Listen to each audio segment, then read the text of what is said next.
7월 6일 월요일 정례브리핑을 시작하겠습니다. 7월 6일 0시 기준 국내 발생인 지역사회의 신규 확진자는 24명이고 해외 유입 사례도 24명입니다. 7월 6일 0시까지 발생한 확진 환자는 모두 13,137명이고 현재 1,005명의 환자들이 치료를 받고 있습니다. 어제는 한 분이 사망하셔서 지금까지 사망하신 분은 총 284명입니다. 사망한 환자분과 유족들께 깊은 위로의 말씀을 전합니다.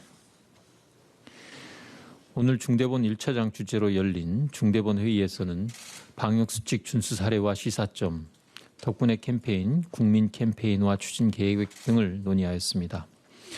박능우 보건복지부 장관은 정부가 감염 경로 파악에 혼신을 다하고 있지만 경로가 명확하지 않은 감염이나 무증상 감염에 대비하기 위해서는 스스로의 방역이 중요하다는 점을 강조하고 철저한 마스크 착용과 거리 두기 등 개인 방역수칙 준수에 적극 동참해 주실 것을 당부하였습니다.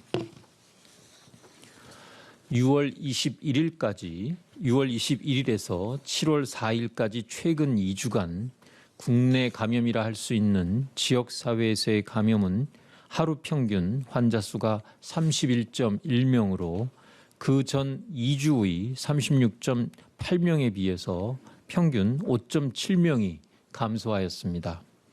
수도권의 하루 평균 환자 수는 33.4명에서 19.4명으로 크게 줄어들었으나 대전, 충청, 대구, 경북, 광주, 전남 등 비수도권 지역의 환자 수는 11.7명으로 종전 3.4명에 비해서 3배가량 증가하였습니다.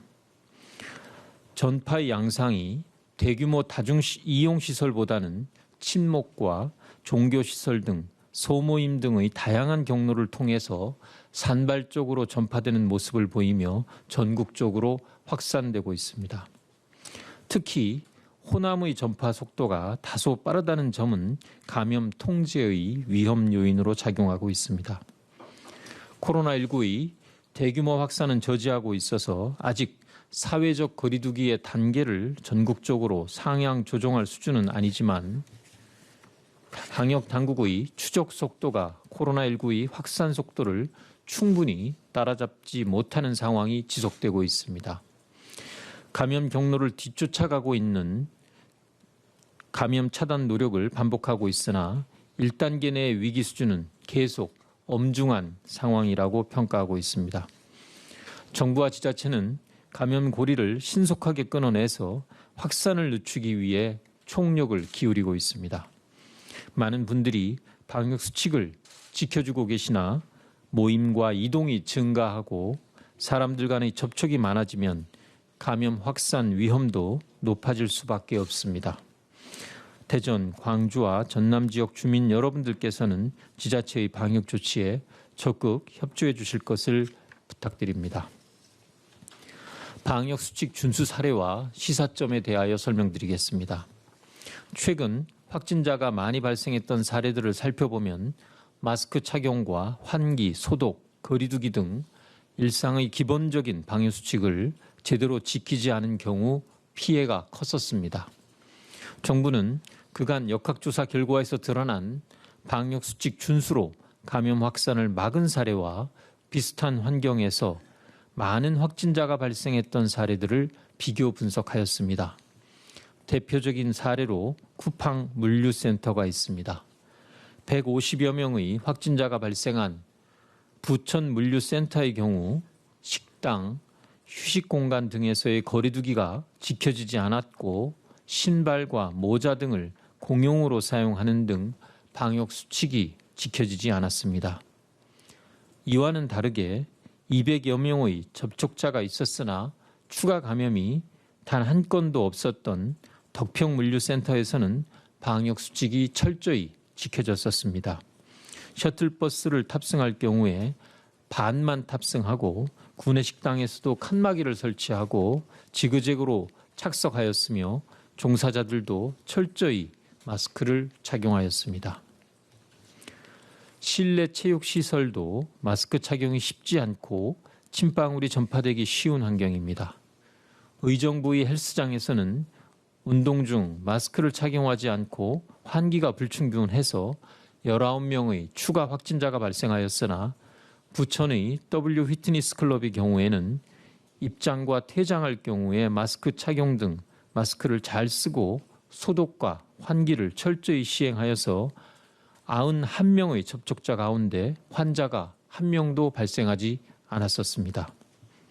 특히 학교의 경우에는 확진자가 발생하여 7월 4일까지 모니터링을 종료한 18개의 학교에서 교내 추가 전파가 한 건도 없었습니다. 등교시의 발열 체크와 마스크 착용, 급식대의 거리 두기와 칸막이 설치 등 방역 수칙을 철저히 지킨 결과로 보여집니다. 이렇게 방역 수칙을 제대로 지켰을 때 방역에 취약한 시설에서도 감염 확산을 방지할 수 있다는 것을 실제 사례로 확인할 수 있습니다. 항상 마스크를 제대로 착용하고 밀접, 밀폐, 밀집된 곳을 피하는 개인적 노력과 함께 시설 내의 거리 두기와 지속적인 소독과 환기 등 감염 취약 요소를 줄여나가는 시설의 노력이 함께 해야 함을 강조드립니다.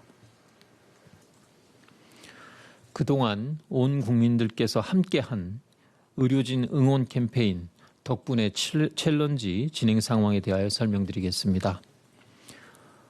4월 16일 날 시작되어서 오늘 82일째를 맞고 있는 덕분에 챌린지는 보건복지부 중앙사고수습본부가 첫 참여주자로 대한민국 정부와 질병관리본부를 지목한 이후 다수의 유명 인사들과 모든 정부 부처, 지자체 등의 자발적인 참여로 이어졌습니다.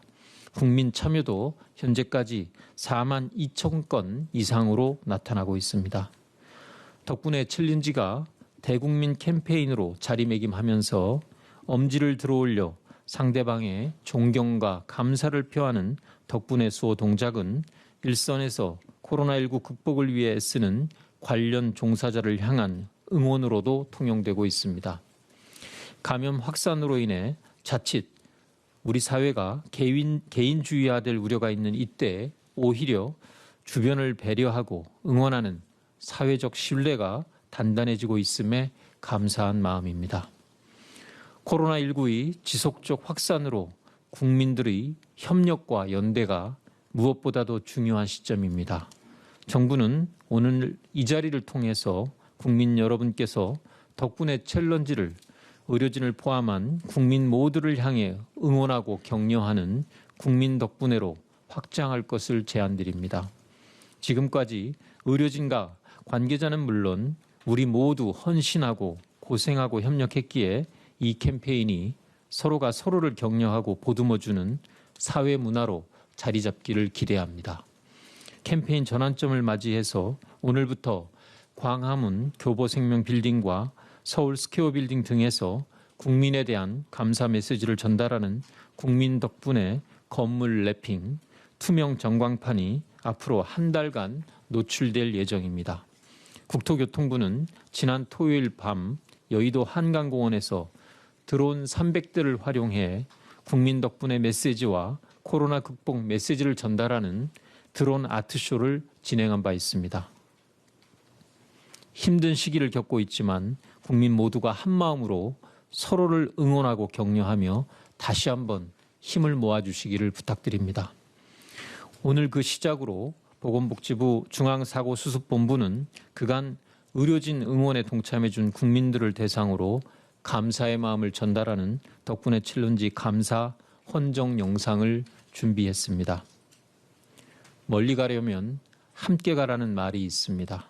지금까지 함께했고 앞으로 또 얼마나 더 함께해야 할지 모를 코로나19와의 지난한 싸움의 길을 정부는 국민 여러분 모두와 함께 두벅두벅 걸어나가겠습니다. 감사합니다.